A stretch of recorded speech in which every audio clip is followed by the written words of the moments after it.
Hi guys! Another day, another vlog. For today's video, gusto ko lang ipakita sa inyo kung ano yung mga nabili namin sa Vietnam. And simulan na natin, and then I'll show you first kung ano yung mga nabili namin para sa kitchen. So, mahilig kasi kami sa spicy food, and then we just found out na meron silang mga iba't ibang klaseng dippings na ginagamit sa Vietnam. And then, not too spicy, but sobrang sarap ng mga dippings na ginagamit nila. This is one of the favorite that I had.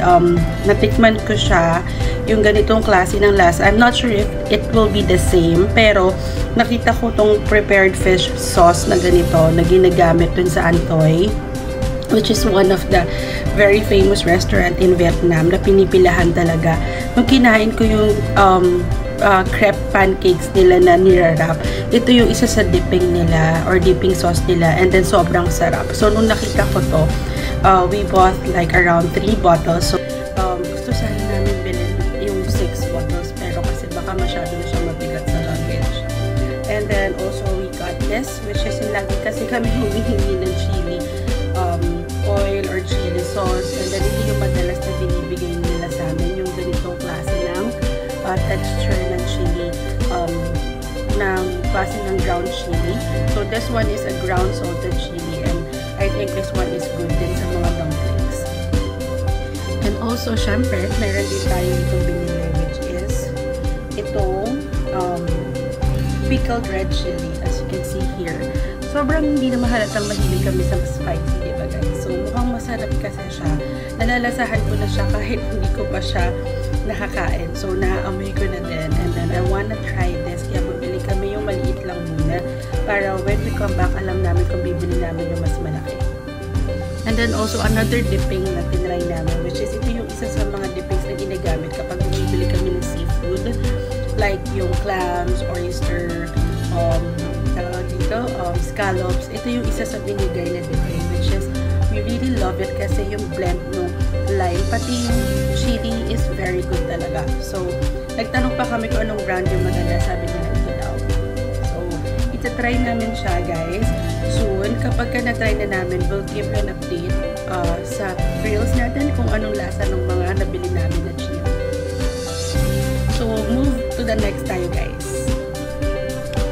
Ano ba yung coffee na mga binili namin? So this one would be the first one that I suggest or highly recommend, which is the Legend Classic 3-in-1 instant coffee. With the name itself na instant, hindi ko masabing instant siya eh. Kasi hindi siya kagaya ng lasa na meron tayo dito sa Pilipinas na instant coffee.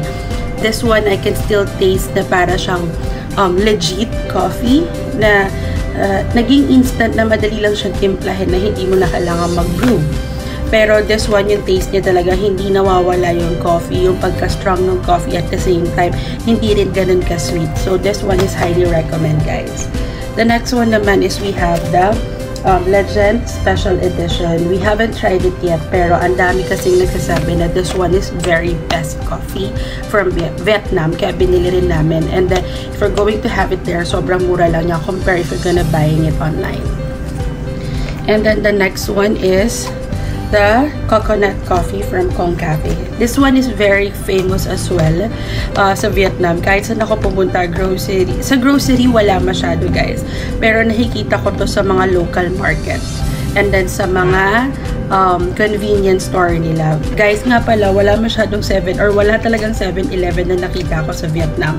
Yung mga convenience store nila doon is from A to Z, like A-Mart, B-Mart, C-Mart, hanggang makarating na Z-Mart.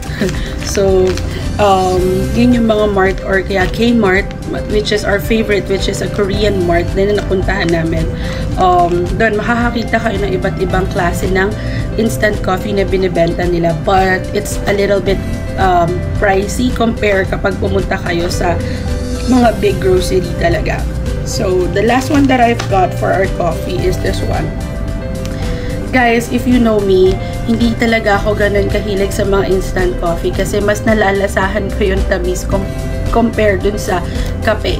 Eh, guys, mahilig ako sa strong taste ng coffee eh. Kasi sobrang coffee lover ako ever since. And then, this one daw, actually, ang nag-suggest sa akin ito is yung owner ng pet hotel kung saan naiiwan si Coco tsaka si Uni. Sabi niya, this one daw kasi is talagang masarap. So, we actually tried to ask some of the locals from Vietnam, and then sa Hoi An, and then also sa mga groceries, I can see na marami talagang bumibili nito. And then they said that this one is the best one, which is in number 2 because it has 1, 2, and 3. I think that based on how it actually yung pagka-strong ng coffee. So this one is number 2 is the best one daw. And this one naman is not coffee, but as a lychee lover, I have to buy this one. This is Nestea Lychee Jasmine. Mahilig din ako sa green tea at the same time kung may infusion and lychee, so definitely magugustuhan ko to. So I got 2 boxes of this for myself. Wala din kasi ako nakikita niyang ganyan dito eh. So next is, punta na tayo sa snacks, guys. This one is, we got this from Han Market. Marami kayong makikita nito sa mga groceries din, guys. This is a macadamia. And then, pero, mas nakikita ko mas mahal siya sa grocery. This one is we got from Han Market. Mas mura siya doon, and then makakapag tawad pa kayo doon sa market. So, we only got this for 100 dong. So, sobrang mura na siya, guys. And then, this one naman is we got from Lotte Mart. This one is sesame coated peanuts. So, ang dami yung order sa amin ito, guys. And then, we have actually tasted it last night. I like how it tastes na hindi siya maalat, hindi rin siya matamis. It actually balanced. Plus, malalasahan mo at the end yung hit ng sesame seeds. So, this one is good. And the next one is mixed nuts or mixed dry nuts. Mahilig kasi kami sa nuts, guys. Eh. So, this one comes with a different kinds of nuts. So, may sesame seeds, sunflower seeds rather, may almond, may macadamia, iba-iba, guys. So, this one is also a must try, I think. Pero hindi pa namin siya natatry, pero feeling ko masarap kasi mabilis siya maubos dun sa shelves. And then, what's next is this one. Guys, may hindi kasi ako sa fruits and sa veggies. So, kaya nag-enjoy din ako sa Vietnam, guys. Kasi lahat ng pagkain nila doon pag kumain ka, may on the side na sobrang daming gulay. Mas marami pa yung gulay kaysa sa meat. So, this one, I also got this from Han Market. Actually, this one, guys, binigay lang sa akin as free. Kasi nga, marami akong binili doon sa shop na isa. So, binigay niya sa akin tong isa as free. And then, I have already tasted this, and then guys, sobrang sarap niya. So, I want to show you how it looks like. It's a dried freeze vegetables and fruits inside. So, let me just show you one. This one. This one is sweet potato na din-dried freeze siya. Sobrang crispy niya, guys, and sobrang sarap niya. I mean, sweet na salty yung taste niya. And this too, one of the famous coconut chips dun sa Vietnam. Pero this one, pahabol na to eh. Sa airport ko na nga ito nabili. And then, this one as well is yung favorite ko. I actually just bought 1 pack lang, hindi yung buo. Nung nandun ako habang nag-i-stay kami. Then, nagulat ako kasi it tastes like yung pho ng phoa. As in, ganun yung lasa niya. Wala lang siyang gulay. As in, plain lang. Pero, once you put like basil, lime, and then yung bean sprout, and then everything kung ano yung meron dun sa pho na ino-order ninyo, definitely, guys, ganito yung lasa niya. And then, sobrang mura lang niya. And then, also, this one, gusto rin sa kanila yung mga ganitong rice cracker, which is, I got one.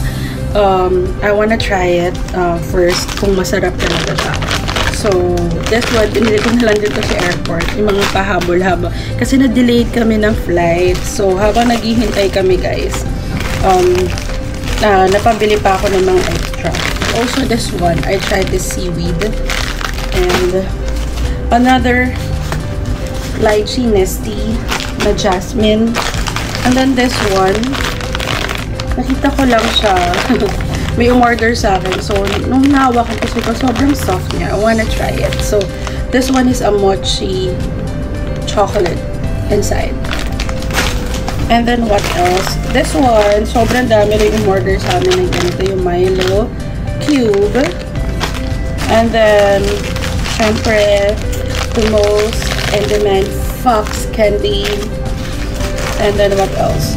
I think that would be all, guys. So, yun lang, guys, yung mga nabili namin for us. Kasi, guys, ang dami naming dalang luggage. However, most of the space is priority namin yun, or prioritize namin yun para dun sa mga bumili sa amin or sa mga pasabay sa amin. So, at least next time, guys, alam na namin kung ano yung mga i-repurchase namin at saka kung ano yung mga masasarap na item. So, for, yun lang, guys, yung cover nitong vlog na to. I hope you enjoy, and then I hope nakakuha kayo ng onting tips kung ano yung mga dapat yung bilhin kapag nag-visit kayo sa Vietnam for pasalubong or kaya naman if you want to sell something. So, yun yung mga items na masasuggest ko or highly recommend ko na pwede nyo bilhin sa Vietnam. Okay. And then, as a tip, guys, or as tip lang naman, guys, if you're going to buy, don't buy sa mga convenience because it's highly priced kapag dun kayo bumili. So, I suggest bumili kayo sa mga big grocery stores or kaya sa mga market.